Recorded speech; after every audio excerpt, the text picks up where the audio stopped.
The world is loud, but your mind doesn't have to be. You could leave life right now. Let that determine what you do, say, and think. Marcus Aurelius, 2025, a year where chaos feels normal. You open your phone, anxiety. You walk outside, tension. You speak your mind, backlash. You stay silent, misunderstood. We've made life faster, louder, more connected. But we're more distracted, disconnected, and emotionally weak than ever. But what if the answer wasn't new? What if the real solution is older than everything falling apart around us? This isn't just philosophy. This is survival. This is Stoicism, and it might just save your life. Chapter 1. The Collapse of Modern Mindset. We suffer more in imagination than in reality. Seneca. Every day, we are flooded with dopamine traps, notifications, outrage, comparison. You're not rich enough, not productive enough, not liked enough. But Stoicism reveals the lie. You don't need to chase approval to be powerful. You don't need external noise to feel internal peace. 2025 has created a generation drowning in endless options, yet starving for meaning. Stoicism gives us 3 reminders. 1. You control only your mind. 2. Your emotions are not facts. 3. Reaction is weakness. Response is power. This mindset shift is not optional. It's essential. Without it, you break. With it, you rise. Chapter 2. Zeno's shipwreck and yours. Man conquers the world by conquering himself. Zeno of Citium. Zeno, a wealthy merchant, lost everything in a shipwreck. Alone and broke, he wandered into a bookstore in Athens. He read about Socrates and decided, I will become a philosopher. Your shipwreck may not involve sinking wood in waves, but we all sink. A betrayal, a business failure, an identity crisis, anxiety that never leaves. The Stoics believe that rock bottom was where you meet your true self. Every pain is a turning point. Every loss is a mirror. Zeno didn't drown. He transformed. So can you. Chapter 3. Stoicism in a world of comparison. It is not the man who has too little, but the man who craves more that is poor. Seneca. Instagram, TikTok, YouTube. You wake up and you're already behind. He's richer. She's better looking. They're traveling the world. The Stoic response? That is none of my concern. Seneca reminds us, the man who craves more is poor, even if he owns an empire. Comparison kills gratitude. And without gratitude, you're blind. A Stoic life is built on presence.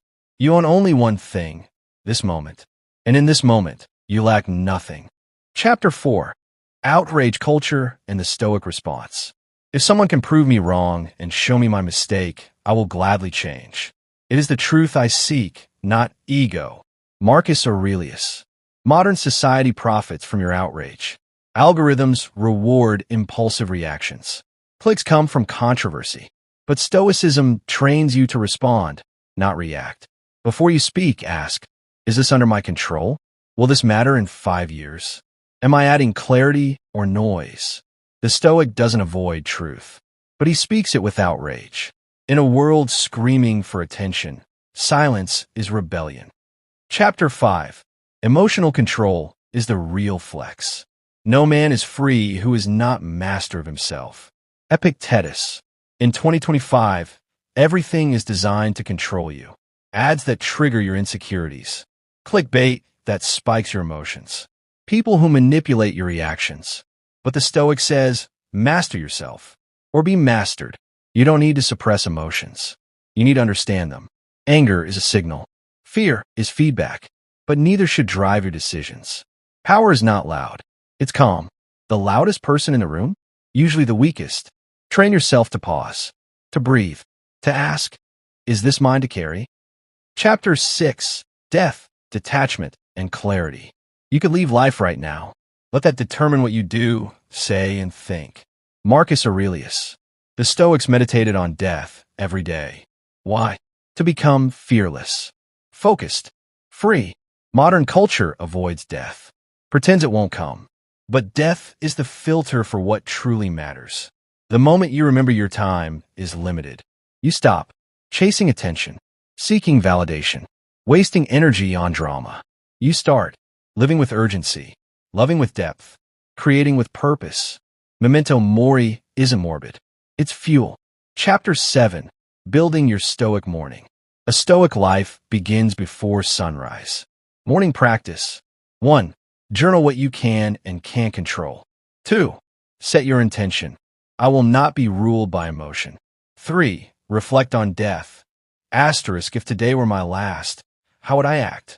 This gives your mind an armor against the chaos of the day. You don't need to be perfect. You just need to be prepared. Every day is a battlefield. A Stoic prepares like a warrior. Chapter 8. Stoicism in relationships. Don't expect others to understand you. Expect yourself to understand them. Epictetus. People will hurt you, ignore you, betray you, ghost you. You cannot control their behavior, but you can control your boundary. A Stoic doesn't beg, doesn't chase, doesn't try to convince the unwilling. He leads with love, but he walks away with dignity. Detachment is not cold.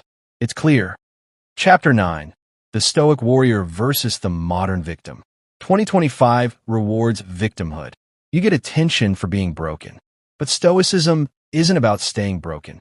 It's about rising anyway. A Stoic warrior doesn't wait for the world to change. He becomes unshakable within it. Stop asking, why is life unfair? Start asking, how do I get stronger? Strength is rare now. That's why Stoicism is revolutionary. Chapter 10. Your Stoic future. This isn't a trend. This isn't self-help fluff. This is 2,000 years of fire-tested wisdom. If you want peace in 2025, don't numb yourself. Don't escape into dopamine. Train yourself to live differently. Live as if your time is limited. Act with courage. Speak only with purpose. Let others be reactive. You, be calm. Be powerful. Be stoic. Call to action. If this message hits home, share it with someone you care about. And remember, the world is loud, but your mind doesn't have to be. Train it. Protect it. Master it. Your Stoic life begins now. Important message. In a world designed to distract you, your greatest strength is stillness. We live in a time where chaos is constant and noise never ends. The world wants your attention, your outrage, your insecurity, your need to belong. But the Stoics understood something we've forgotten. Peace isn't found in the world. It's built within. You don't need more opinions, more validation, or more things to prove your worth. You need clarity. You need discipline. You need control over your own mind. Because when you master that, you're no longer reactive. You're unshakable. Your freedom begins the moment you stop chasing everything outside you and start training everything within you. This is more than ancient philosophy. This is a mindset for survival in a distracted world. Let others panic. You stay poised. Let others chase noise. You choose stillness. The world is loud, but your mind doesn't have to be. If this video brought you value, take a second to like, subscribe, and share it with someone you care about. Because wisdom is meant to be lived and shared.